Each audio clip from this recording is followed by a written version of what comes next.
Alright, so I'm gonna show you from start to finish everything you need to replace your outer tie rod on a 2000 Honda Civic. This is a 4-door. It's the same thing for the 2-door. I'm doing the passenger side. Just did the driver's side. This is the part number. Hopefully you can see it correctly. If you can't, it's ES3331R. So that's ES with 3 number 3s, 1R. Again, that's for the passenger side. It's a Moog brand. Why get Moog? Because it's quality. Comes with a grease fitting opening. The grease fitting is included. A lot of these brands don't include a lot of shit, but it's got a brand new locking nut. Sorry. Got a brand new locking nut, brand new cotter pin, cotter pin, a castle nut, a new one, and the grease fitting is right there. It's cool. Speaking of which, forgot a tool. For the grease fitting, what did I say it was? 7. Yeah. Alright. So, here's what you'll need. You'll need a 7mm wrench, open head or closed. That is for the grease fitting, so that you can put it onto the outer tie rod. So you got one. Then you'll need a 19mm. That will release and take off just release the locking nut on the OEM side of things and the replacement side of things. 19 is the size. Then you'll need a 17mm socket. That's to remove the castle nut for the outer tie rod.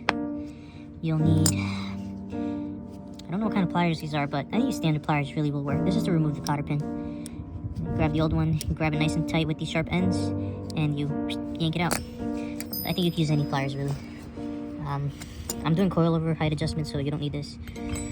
You need an adjustable wrench. The reason you're gonna need this is this or probably a 21, to hold the outer tie rod on one end and the locking nut on the other end. So as you're tightening the locking nut, you can hold the outer tie rod in place. I don't think it's completely necessary, but I do it because I want to rip the boot, the brand new boot. You can use a tape measure to measure out the distance of the threads or the nut from the outer tie rod, so that you can get the alignment kind of close to where it was.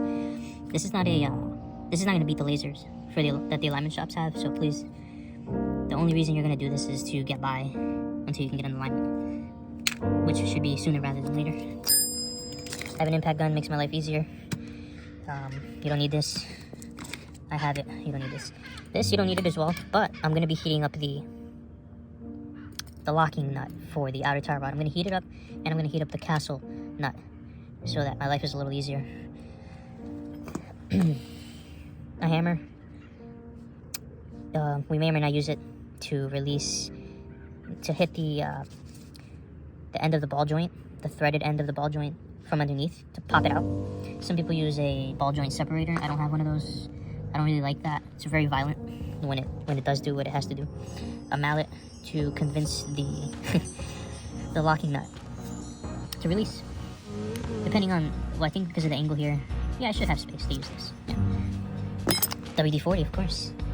So if you're gonna apply this, try to apply it the day beforehand, or if you're gonna apply it now, apply it, but don't use these two things within a few minutes of each other, because it sits here, right there. It's flammable. Okay? Don't want to set your car on fire, your hand, your face. Just don't. Last thing I'm gonna use is grease. The grease gun. It's not the correct grease, but I'm gonna use it anyway. This is to put it on the threads of the inner tie rod, sorry, so that as I'm threading the outer tie rod on, it remains greased up for future ease of removal. Alright, so let's get started.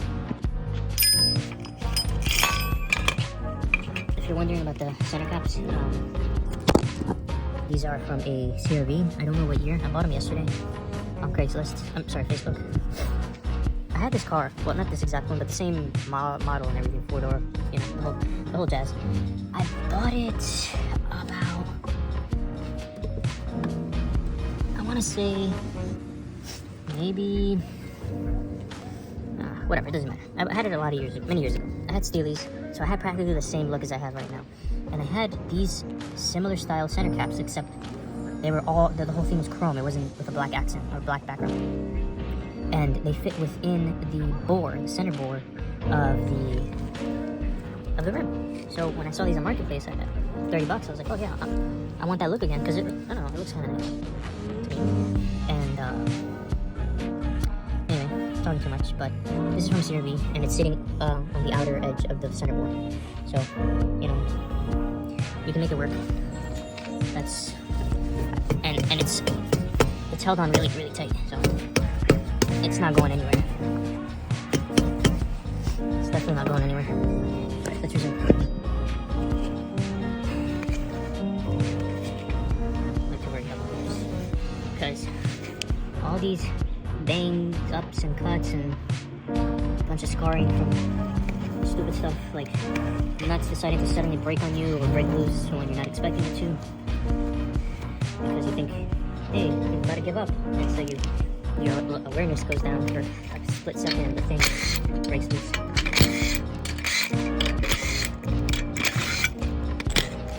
Alright, those are off, the wheel is off, and the wheel is my seat now. I have to move you over here.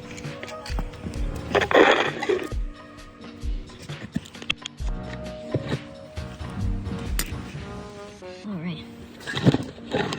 So, this is the outer tire rod. This is the outer tire rod. This is the locking nut right here. Okay. This is the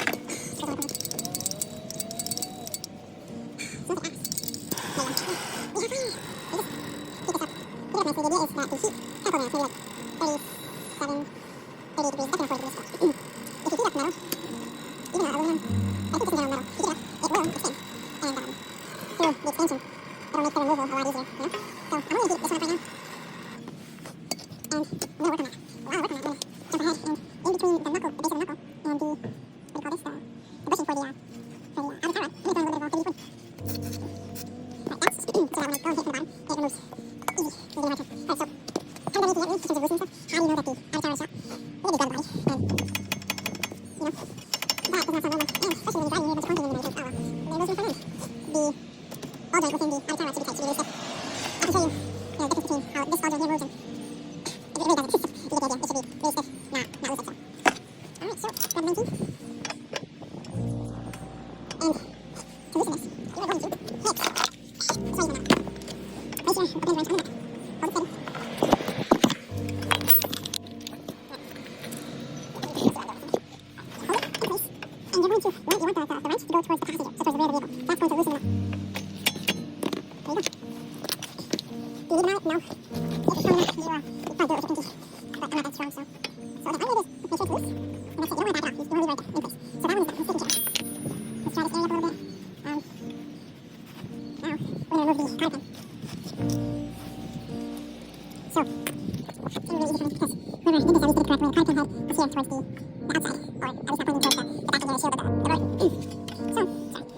bother with a regular sized ratchet. I have a 1/2-inch ratchet. I'm not even gonna bother with it. I'm just gonna bring the breaker bar.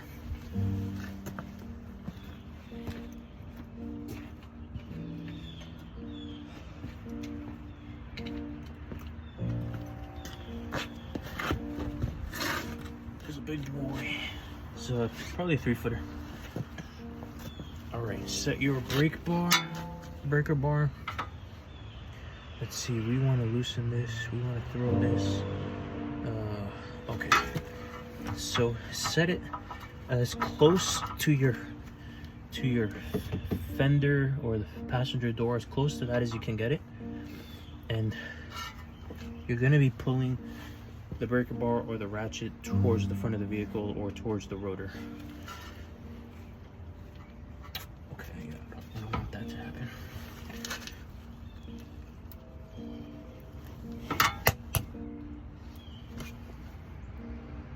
So that happened.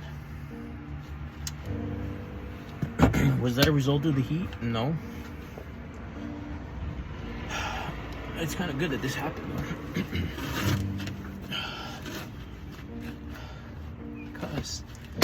Because I can show you.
You're gonna hold the inner tie rod in place. You don't want the locking nut here or the inner tie rod itself to be spinning or rotating. Just undo the body of the outer tie rod.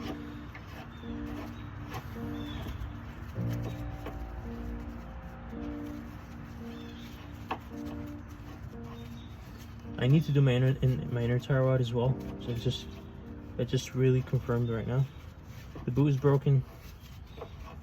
The grease is getting contaminated with road debris and the elements, so I really have to do that.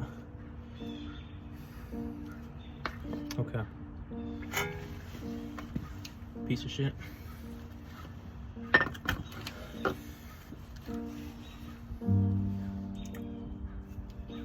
It's a new, yet to be piece of shit. These things wear out. So you know, it's just it happens. Wear and tear. So what I'm gonna do now is I'm gonna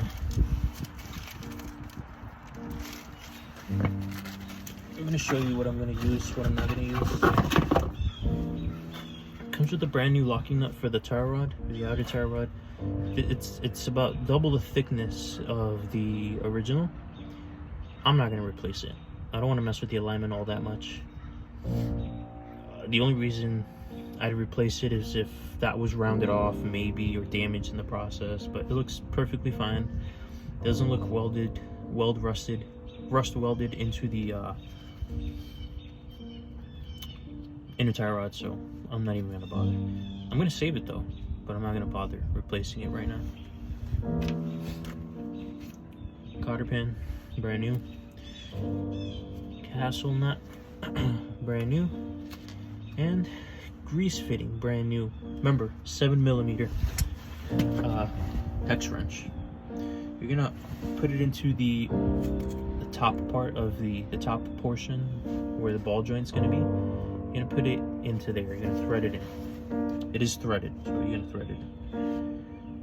Work your way into it by hand.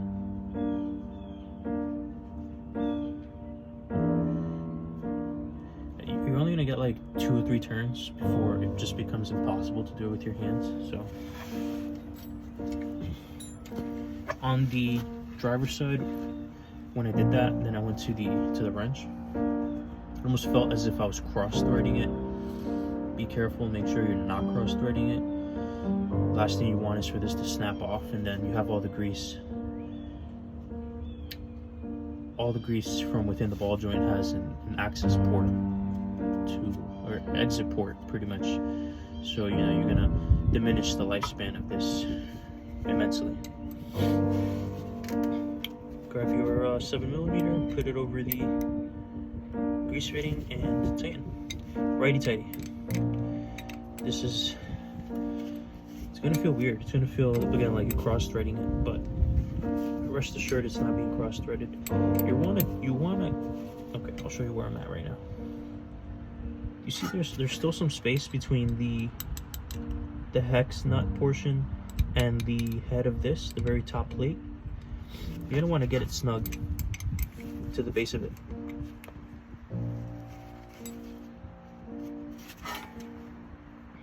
So there's the base. It's pretty hard to rotate it at this point. I don't want to break it. I'll leave it like that. Grease isn't gonna go anywhere. It definitely won't come out through the fitting. So I'll probably never be done here again to grease this up. You know, I'm gonna clean the base here of the knuckle for the ball joint. For the ball joint on the tie rod. Alright, so here we go. Oh, pause. The grease gun. Cha-ching. Grab a little bit of grease, like so. And you're just gonna put it on the threads. Okay, maybe you need a little more. All right, that's it. So you don't need a whole lot. Why am I doing this again? So that the grease can make its way all up in there and it won't rust over time. Should be easy to take it off in the future, whether that's myself or the next owner or the junkyard. I don't know. Hold the inner tie rod in place. You don't want that rotating in any which way.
The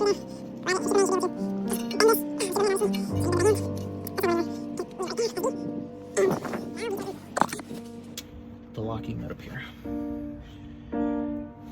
There's probably a torque spec for this. To each their own. I don't know what to say.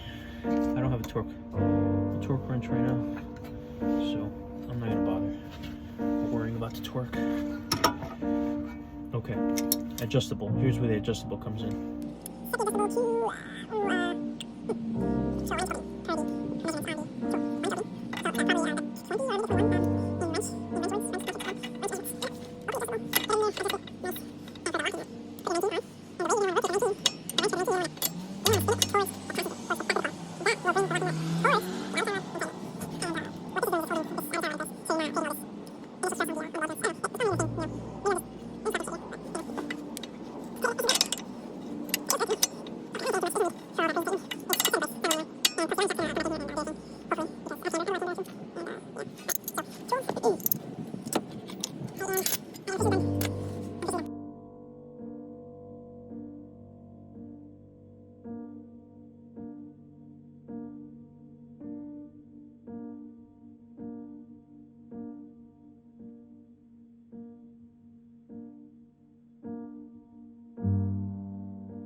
Yeah.